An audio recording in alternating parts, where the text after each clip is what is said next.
This comes out of a much bigger paper that I have written, and this is just one chapter of that. Looking at contradictions. Contradictions, now you might ask, and David kind of brought this up at the beginning of his talk. Wait, what's going on here? You're first talking about the historical problems with the Qur'an, which suggests Muhammad had nothing to do with the Qur'an. And now you're talking about, and say, well, hold on a minute. Now you're talking about the Qur'an as a book, which seems to suggest you're just contradicting yourself. Maybe you'll notice there are two forms of criticism that we're introducing at this conference. One is what we call internal criticism, which looks at the Qur'an as it is. That's what David was just doing. He's looking at the Qur'an as it is. He's not doing a historical assessment here of whether or not that book comes from a man named Muhammad living in the 7th century, like I did in the talk earlier. From an internal standpoint, you can criticize the Qur'an looking at it as it is. And the same thing with Muhammad. You can look at what Muslims say Muhammad is, and you can then confront him. And David has been doing this with Islamicize Me. I mean, amazing what they have done, looking at what all the authoritative sources say about this man Muhammad, what he said, what he did, and how ridiculous he is for today. That's the internal critique. Externally, then, we have another critique, and that is, wait a minute, is any of this true? Do we know if any of this took place? Was there even a man named Muhammad? Did he exist from 570 to 640 to 632? And do we know whether or not he was the one that was given this book? Like the question that David turned to me and he says, do you really believe in Mecca? That's a good question. And for David to ask that question, I have to depend on what is it I'm critiquing. Internally, I have to accept that there must be a Mecca there because the Quran accepts that there's a Mecca there, and so do all the traditions. Externally, I want to destroy that completely because history tells me there was no Mecca at all. So we're going to sound a little bit schizoid, but what I do with my Muslim, it depends on who's standing in front of me. And I'll do the internal critique with those who do not have the capacity to even question the historical critique. Then I've got to deal with them internally. I've got to deal with the Quran as it is in my hand. And this is what we're going to do now. So I'm following on from David, looking at the contradictions. You might say, well, hold on a minute. You don't even think that the Quran is from Muhammad. I didn't say that. That's not important. For this talk, we're looking at the Quran, which is in our hands. Does it have contradictions? And the answer is absolutely. It has huge contradictions, which is fascinating because in the Quran itself, it starts from the premise that there are no contradictions. Chapter 6 verse 34 and chapter 10 verse 65 said, there is none that can alter the words and decrees of Allah. So it starts from that premise that you won't find any contradictions internally in the Quran. Even more damaging is a pronouncement made in chapter 4 verse 82, which says, do they not consider the Quran, had it been from other than Allah, they would surely have found therein many discrepancies, many contradictions. So it makes that claim. You can find contradictions, that it cannot be from Allah. So it's very clear the Quran sets itself up with the dictum that there are no contradictions.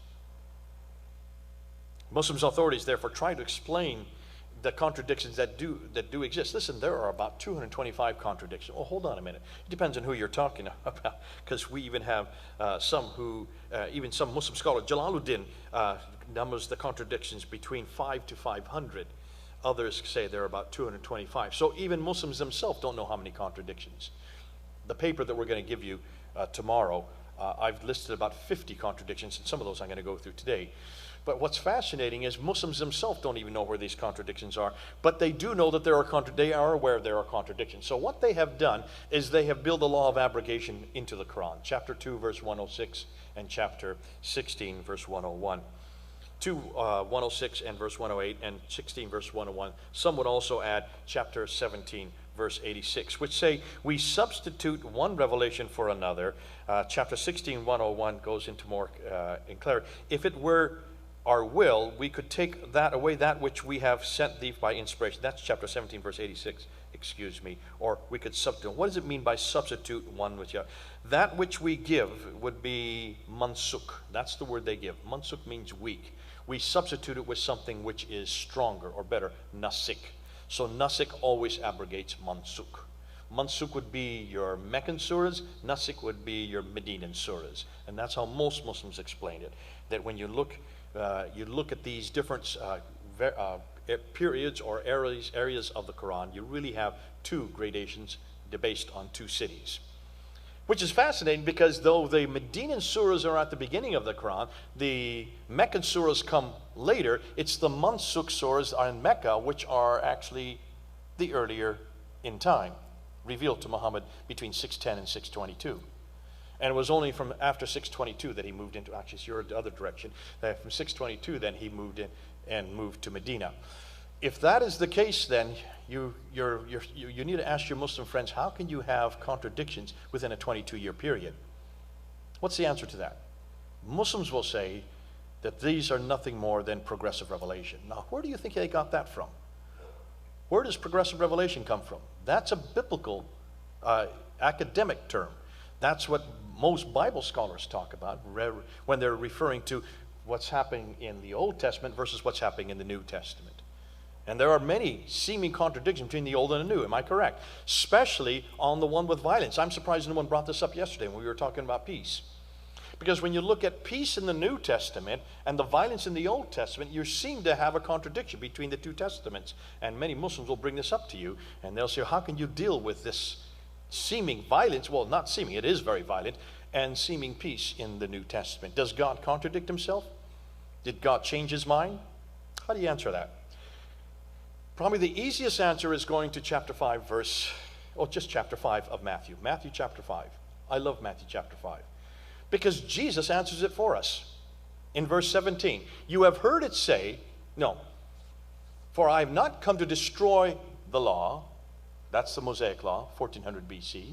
I have not come to destroy the law, I have come to fulfill it. There's the answer right there. And the operative word is fulfill. Not to destroy that law, but to fulfill it. Now, he doesn't leave us hanging. Then he gives us 6 applications, 6 different ways of what he means by that. And he says, you have heard it say, but I now say. You have heard it say, and that's in verse 38, for eye for an eye and a tooth for a tooth.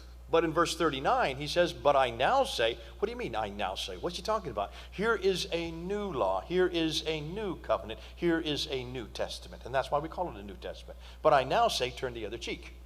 So the old Mosaic law is eye for an eye. But now I say turn the other cheek.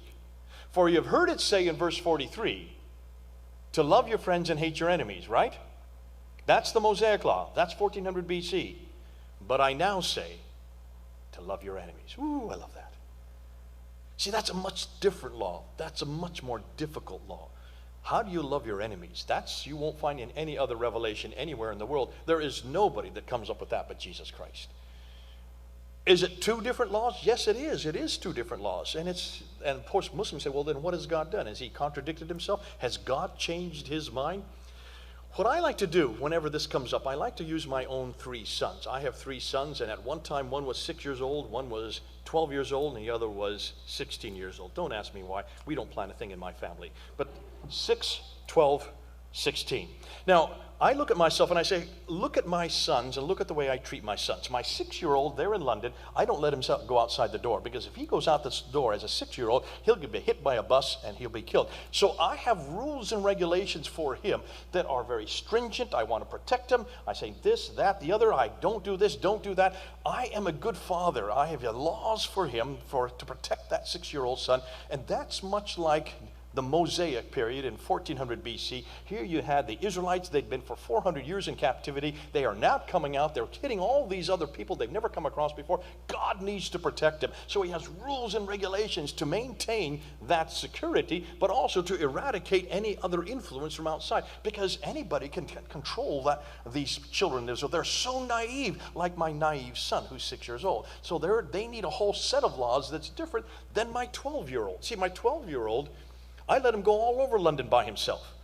As a 12-year-old, he has now learned how to deal with the buses. He knows how to deal with the transportation. Not my 6-year-old, but my 12-year-old. So I have a whole new set of laws, much more, you might say, freeing, but a lot more responsible. He has to be a lot more responsibility than my 6-year-old. And that would be like what we have with Jesus 2,000 years ago. When Jesus comes, he comes with a whole new set, not of laws. If you notice, look at what Paul says, but principles.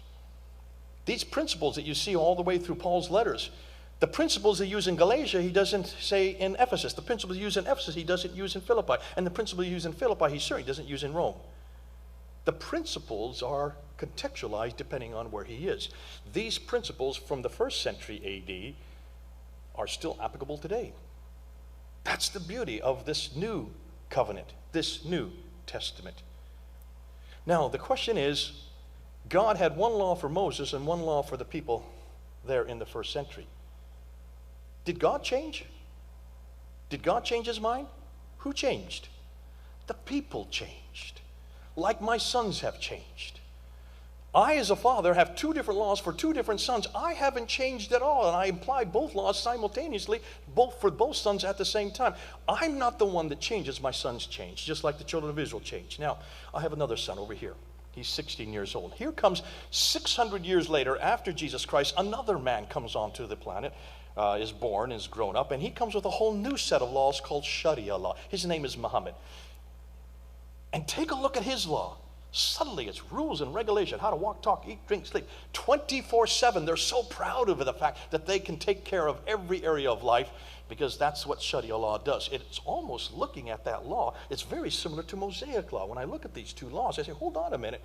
You've just regressed me back to 1400 BC. Have you noticed how similar Islamic law is to Judea law, Mosaic law? Can you imagine me as a father treating my 16-year-old like my 6-year-old? Would I do that as a father? Absolutely not. God does not regress us back 600 years later, back to Mosaic time. We progress so that we in the 21st century, we can look at what God gave us there in the 1st century, and we can see that we can live by that law in any place, at any time, anywhere, with anyone. There's the beauty of the person of Jesus Christ.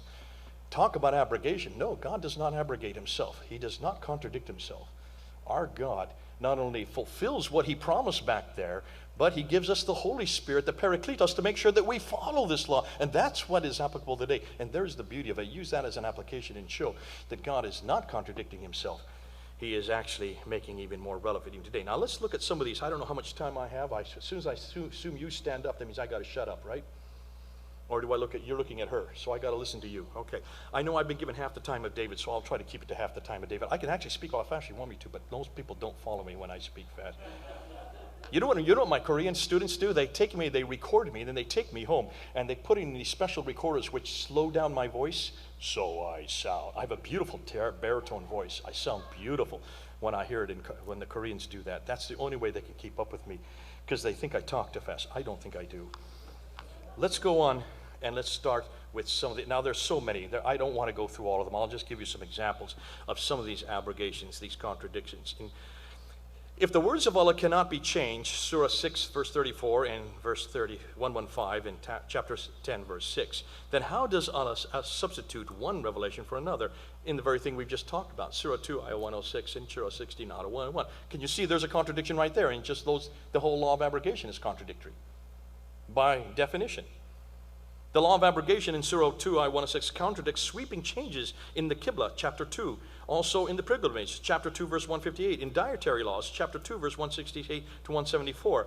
Also in the law of Talio, in chapter 2, verse 178 to 179. In the bequests, in chapter 2, verse 180 to 182. In the fasts, 180 to 187. And in the pilgrim again, in chapter 2, verse 196 to 203. Don't look these all up. I'm going too quick. But you can use this paper and actually look at these yourself. Here's another one. Does Allah's day equal 1,000 human years, according to chapter 22, verse 47 and 32:5, or 50,000 human years in chapter 70, verse 4? Ooh, that's a good one. Is it 1,000 or is it 50,000? Where is Allah in his throne? Is he nearer than your jugular vein, chapter 50, verse 16, or is he also on the throne, chapter 57, verse 4, which is upon water in 11, verse 7, which, while at the same time so far away that it takes between 1,000 to 50,000 years to reach him, in chapter 32, verse 5. You can see, you can play all kinds of games with these contradictions. Here's one I always like to have. Can Allah have a son? In chapter 39, verse 4, it says very clearly, if God so had willed it, he could have a son. Yet in chapter 4, verse 157, and in chapter 6, verse 101, it's very clear that God cannot have a wife nor a son. So there's an internal contradiction. Was the earth created in 6 days, in chapter 7, verse 54, in chapter 25, verse 59, in chapter 32, verse 4, or was it created in 2 plus 4 plus 2, which means 8 days, in chapter 41, verse 9 to 12. That's a good one to do a comparison of, because look at the sequence between the 7 days and also the 6 days and the 8 days. If you do a comparison, you find even the sequences are wrong. Ooh, I love that one. That's an easy one. Does the angel Gabriel bring the revelation from Allah to Muhammad in chapter 2, verse 97, or is it the Holy Spirit? Now, there's a good one, because in chapter 6, verse 16, verse 102, because then you need to ask, who is this Ruh Allah? The Ruh Allah, is he a individual or is it Gabriel? Bring that up. There's a good one to unpack. If the Quran is pure Arabic in chapter 12 and also chapter 13 and chapter 16 and chapter 41, then why are there numerous foreign words? If you want to look at the words, we have a whole litany of example after example of Egyptian, Akkadian, Assyrian, or Aramaic, Persian, Syriac, Hebrew, Greek, and Ethiopian, which begs the question, why so many foreign words? And the reason why is what David has just said. All of these, in every case when you see these foreign words, they are stories that are borrowed from every one of these sources. That's why so much of the Quran is borrowed. It's full of borrowings. I love the one you had with chapter 5, verse 31. Actually, the one that it's the Sanhedrin is not verse 31. That's not the first time it was given. If you look at Jonathan ben Uzziah, in Jonathan ben Uzziah's work, which is from the 2nd century, not from the 5th century, but the 2nd century, you have the story of Cain and Abel. Cain killing his brother, doesn't know what to do with the brother, and so he follows what the raven is doing. It's not till we get to this Bar Sanhedrin, which is fascinating, because when the Jonathan ben Uzziah was being written in the 5th century, the scribe that was writing it down in the early 5th century, reading the story about Cain and Abel and the raven burying his brother, he then writes in the margin with his own hand, he who takes the blood of one is if he takes the blood of all, but he who saves the blood of one is if he saves the blood of all. That was an editorial comment written by the scribe on the margin of the text he was copying. In the late 5th century then, when someone came across to copy this and put it into a formal form, he took the story from Jonathan ben Uzziah of the raven and Cain and Abel, and they took this editorial comment and introduced it into the text. So in the Bar Sanhedrin in chapter 4, verse 5, you not only have the story of Jonathan ben Uzziah of Cain and Abel, but you also have the editorial comment written by a scribe introduced as part of the story. It's nothing more than a redemption analysis on the blood of Abel.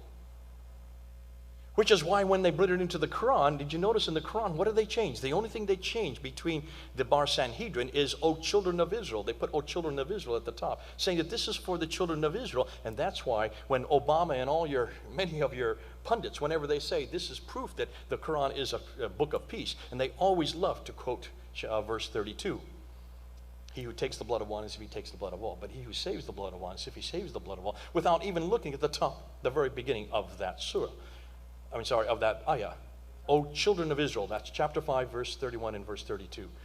Verse 32 belongs to the Jews. It's right there at the top of the line. This has nothing to do with people like you or me. It has nothing to do with Muslims, and it certainly has nothing to do if you're not a Jew. If you want to find out what we're to do, read the very next verse. Look at verse 33, because verse 33 is very clear. He who does not accept Allah as God and Muhammad as his prophet, crucify them and cut off their hands and feet from opposite ends. That's our punishment. So use that whenever someone brings this up as a verse of peace. This has nothing to do with Muslims. It's to do with Jews, written by a scribe, one in the 2nd century and another in the 5th century. Let's continue on. The infinite loop, Surah 26, verse 192, 195, 196, and Surah 41, verse 43 to 44, say that the Arab Quran is found in the earlier revelations, the Torah and the Injil, but that they are written in Hebrew and Greek, and we know they don't contain all that is found in the Quran, chapter 41, verse 43. Hence, these earlier writings have to be contained in yet other writings, written writings, and we are in an infinite loop, which is absurd. You just go around, and you can see the contradiction just becomes an infinite loop once you start getting and unpacking it. Another one, does the newer revelation confirm the old? That's you find in Surah 2, Ayah 97, or substitute it, chapter 16, 101. Does it contain it or substitute it? And there you bring in the law of abrogation once again. If the Bible is considered authoritative in chapter 4, chapter 5, chapter 10, chapter 21, there's so many of these. David, how many have you found Yeah, showing how the Bible is authoritative. A dozen? Dozens and dozens. There are so many verses that show the authority of the Bible, that show the authority of the Bible. If this is the case, then why is it so much of it contradicted by the Quran itself in chapter 5, verse 73, in chapter 19, in chapter 20, and there's so a litany of contradiction after contradiction between the Bible and the Quran. In fact, there's a whole paper we've written just on the contradictions between the Bible and the Quran. In chapter 30 and also 16, everything is devoutly obedient to Allah, yet what about the proud disobedience of Satan? Is the evil in our life from Satan in chapter 4? From Allah in chapter 4 verse 78, or from ourselves in chapter 4 verse 79? Can you see these internal contradictions have a lot of theological implications, and that's why they're great to get into discussions once you bring them up. In chapter 5 verse 82, Christians are the nearest to the Muslims in love, yet in chapter 5 verse 51 and verse 57, Muslims are not to have anything to do with us. They are to refrain from having any contact with us because they are not to be our friends. Now, I can see I'm running out of time. How much time do I have left? 7 minutes. Well, these are going to take too long. Let me just try to pick out some ones that are pretty easy. Allah stipulates that those who break an oath do so on forfeit of their soul, chapter 48, verse 10, yet permits Muhammad to break an oath in chapter 66, verse 1 and 2. Sometimes Allah allows the greatest of all sins, shirk, to be forgiven in chapter 4, verse 153, and also chapter 25, verse 68, while at other times it is absolutely unforgivable in chapter 4, verse 48, and also 116. For Allah, the unpardonable sin is the sin of shirk. We've seen that over and over again, chapter 4, verse 48, and also verse 116. Yet Abraham committed this, but by initially believing the moon, sun, and stars were his Lord in chapter 6, verse 76 to 78. So Abraham committed shirk. At some point you have in chapter 3, verse 84, that all prophets are equal. That's also repeated in 2:28 and also 2:136. Or are some elevated above the others in chapter 2, verse 253. If the inheritance law proves an equal share for women and men, then what are we going to do when it is doubled for men in chapter 4, verse 11? Is the punishment for adulteresses life imprisonment in 4:15, or 100 strokes and by flogging in 24:2? And why is it that homosexuals are let off if they repent in chapter 4, verse 16, though the same allowance is not given to heterosexuals in chapter 24, verse 2? Can a rich man buy himself out of a fast by feeding an indigent in chapter 2, verse 184, or someone who is poor, or is there really no compensation in 2, verse 185, the very next verse? There's a contradiction between the two verses. Now here's an interesting one, and this is one that I like to bring up. I brought this up at Speaker's Corner a few times, and Muslims did not know what to do with it. Now, look at chapter 4 and look at the inheritance laws in chapter 4. Especially verse 11 to 12 and verse 176. There it specifies that when a man dies and leaves, and if he has 3 daughters and 2 parents and a wife, okay, the 3 daughters will receive 2/3 of his inheritance, 1/3 will go to his parents, and 1/8 for his wife. That's in 4 verse 11 and 4 verse 12, which adds up to 112%. Can you see the problem there? I did it with my own family. I want to see what would happen if I died. So if I were to die and I had my mother, my wife, and my 2 sisters were still living. When I did this, my mother was still living at that time. She's now deceased. But if my mother, my wife, and my 2 sisters were still living, then my mother would receive 1/3 of my inheritance. That's in chapter 4, verse 11. My wife would receive 1/4 of my inheritance. That's in chapter 4, verse 12. And my 2 sisters would receive 2/3 of my inheritance. That's in chapter 4, verse 176, which then adds up to 133%. Now, can you understand then why everybody's going to court when someone dies? Because if you're going to follow the Quran, you don't know either who wrote the Quran didn't know his own mathematics, or this is nothing more than fraudulent. I would assume that both are correct. Did Noah's son drown in chapter 11, verse 42 to 43, or were Noah and his family saved from the flood in chapter 21, verse 76? Oof, that's a good one. Did Abraham confront his people and smash their idols? That's the story that David brought up in chapter 21, verse 51 to 59. Or did he simply shut up and leave the area once he confronted them in chapter 19, verse 41 to 49? and not destroy the idols. So you have a historical anachronism here. Did Abraham destroy the idols, or did he not destroy the idols? Were there 9 plagues or signs in chapter 17, verse 101, which is referring to the plagues of Moses, or only 5 in chapter 7, verse 133? Interestingly, if you look at Yusuf Ali and also Hilali and Khan, they try to get out of this. They realize that this is a problem. You can't have, because this is a numerical difficulty, you can't have either a 9 or 5. So what they try to do is they try to add the leprous hands and the rod and the draughts and the short crops. But there's nothing in the text to support that. He's gone to the Bible to find out this. He's gone to our scriptures to find out these other ones to then add to make it the 9. Did the Israelites repent about worshiping the golden calf before Moses returned from the mountain in chapter 7, verse 148, or after Moses came back in chapter 20, verse 91? I think Moses would love to know. Did Aaron share in their guilt? According to chapter 20, no, he did not. But that's verse 85. But if you go to chapter 20, verse 92, and chapter 7, verse 151, he did share in their guilt. So I think Aaron would like to know if that were true. Were there several angels who announced the birth of Jesus to Mary in chapter 3, verse 42, or only one in chapter 19, verse 17? And you're standing up, so that means my time to shut this down. These are all here. You can unpack these. In fact, just take them and work this through with your Muslim and show them that, listen, this kind of mistakes we would expect from a man-made document. We make mistakes all the time. I've been making mistakes purposely, showing you I don't even read it correctly sometimes. I have to correct myself. That happens quite normally. As humans, it's open to human error. But if this is God's eternal word, if this is the word that exists in those eternal tablets, according to chapter 85, verse 22, how can you have errors like this? How can you have contradictions like this? Why do you even have a law of abrogation? Why is that even needed? Do we have a law of abrogation in the Bible? Thank good we don't. Now, I remember back in 1997, I did a debate with Dr. Sheba. He wasn't doctor at that time. My first debate I did with him was at Birmingham University. And in the middle of the debate was on the Bible and the Qur'an. He handed me a book of 101 clear contradictions of the Bible back in 1997. So that's so long ago. My goodness, 20 years ago.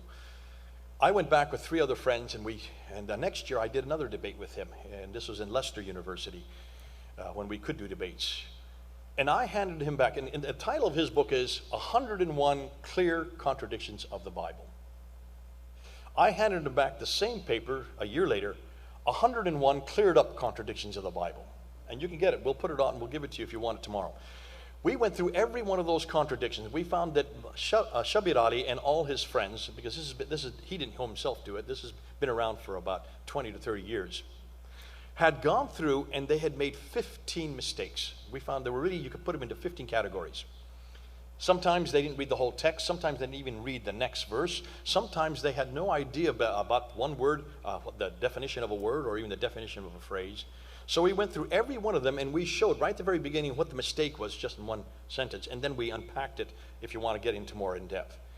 And I handed it back at him. Now, this is 1998. He has not returned it back to me since. That's 20 years ago. He doesn't know how to defend this. See, that's the beauty of our Bible. We don't have these kind of contradictions. Once you know the context, and that's the problem with Muslims, they are not used to looking at context. Have you heard David and I say that a few times today? There is no context in the Quran. But there is in our Bible. That's the beauty of our Bible. These contradictions do not fall. We do not have this problem. And the other great thing is we don't have a context of what we call nazil. See, Islam is dependent on nazil. Nazil means sent down.